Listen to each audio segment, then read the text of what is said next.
ನಮಸ್ಕಾರ ಸ್ನೇಹಿತರೆ, ರಾಜ್ಯದ ರೈತರಿಗೆ ಸಂಬಂಧಿಸಿದಂತೆ ಎರಡು ಪ್ರಮುಖ ವಿಷಯಗಳು ಚರ್ಚೆಯಲ್ಲಿವೆ. ಒಂದು ಕೃಷಿ ಸಾಲ ಮನ್ನಾ ಕುರಿತು ಸರ್ಕಾರದ ಪ್ರಕ್ರಿಯೆ, ಮತ್ತೊಂದು ಮಳೆ ಕೊರತೆಯಿಂದ ಉಂಟಾಗಿರುವ ಪರಿಸ್ಥಿತಿ ಹಿನ್ನೆಲೆಯಲ್ಲಿ ಬರ ಸಮೀಕ್ಷೆ. ಇತ್ತೀಚೆಗೆ ಮುಖ್ಯಮಂತ್ರಿ ಡಿ.ಕೆ. ಶಿವಕುಮಾರ್ ಅವರು ರೈತರ ಸಮಸ್ಯೆಗಳ ಕುರಿತು ಮಾತನಾಡಿದ್ದು, ಕೃಷಿ ಸಾಲ ಮನ್ನಾ ವಿಚಾರವನ್ನು ಸರ್ಕಾರ ಪರಿಶೀಲಿಸುತ್ತಿದೆ ಎಂದು ತಿಳಿಸಿದ್ದಾರೆ. ಆದರೆ ಸದ್ಯಕ್ಕೆ ಸಾಲ ಮನ್ನಾ ಘೋಷಣೆ ಕುರಿತು ಯಾವುದೇ ಅಧಿಕೃತ ಆದೇಶ ಹೊರಬಂದಿಲ್ಲ. ಅಂತಿಮ ನಿರ್ಧಾರವನ್ನು ಸರ್ಕಾರ ಮುಂದಿನ ದಿನಗಳಲ್ಲಿ ಪ್ರಕಟಿಸಲಿದೆ. ಹಿಂದಿನ ವರ್ಷಗಳಲ್ಲಿ ವಿವಿಧ ಸರ್ಕಾರಗಳು ಕೆಲವು ಸಂದರ್ಭಗಳಲ್ಲಿ ರೈತರ ಕೃಷಿ ಸಾಲ ಮನ್ನಾ ಯೋಜನೆಗಳನ್ನು ಜಾರಿಗೆ ತಂದಿದ್ದವು. ಈ ಹಿನ್ನೆಲೆಯಲ್ಲಿ ಈ ಬಾರಿಯೂ ಅಂತಹ ನಿರ್ಧಾರ ಕೈಗೊಳ್ಳಬಹುದೇ ಎಂಬ ನಿರೀಕ್ಷೆ ರೈತರಲ್ಲಿದೆ.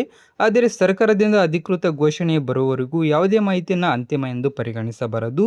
ಮತ್ತೊಂದೆಡೆ ರಾಜ್ಯದ ಹಲವು ಭಾಗಗಳಲ್ಲಿ ಮಳೆ ಕೊರತೆ ಕಂಡುಬಂದಿರುವ ಕಾರಣ ಅಧಿಕಾರಿಗಳು ಬೆಳೆ ಪರಿಸ್ಥಿತಿ ಹಾಗೂ ಮಳೆಯ ಪ್ರಮಾಣದ ಕುರಿತು ಸಮೀಕ್ಷೆ ನಡೆಸುತ್ತಿದ್ದಾರೆ.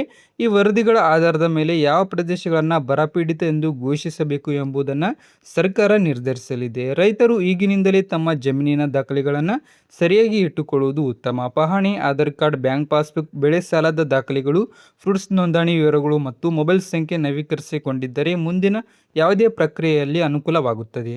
ಒಂದು ವೇಳೆ ಸರ್ಕಾರ ಬೆಳೆ ಹಾನಿ ಪರಿಹಾರ ಅಥವಾ ಸಾಲ ಮನ್ನಾ ಯೋಜನೆಯನ್ನು ಘೋಷಿಸಿದರೆ ಅರ್ಹತೆ ದಾಖಲೆಗಳು ಹಾಗೂ ಅರ್ಜಿ ಸಲ್ಲಿಸುವ ವಿಧಾನವನ್ನು ಅಧಿಕೃತ ಮಾರ್ಗಸೂಚಿಯ ಮೂಲಕ ಪ್ರಕಟಿಸಲಾಗುತ್ತದೆ. ಅದೇ ರೀತಿ ಯಾರಾದರೂ ಹಣ ಪಡೆದು ಸಾಲ ಮನ್ನಾ ಮಾಡಿಕೊಡುತ್ತೇವೆ ಎಂದು ಹೇಳಿದರೆ ಅಂತಹ ಮಾತುಗಳನ್ನು ನಂಬಬೇಡಿ. ಸರ್ಕಾರದ ಅಧಿಕೃತ ಮಾಹಿತಿ ಹಾಗೂ ಬ್ಯಾಂಕ್ ಅಥವಾ ಸಂಬಂಧಿತ ಇಲಾಖೆಯ ಸೂಚನೆಗಳನ್ನು ಅನುಸರಿಸಿ.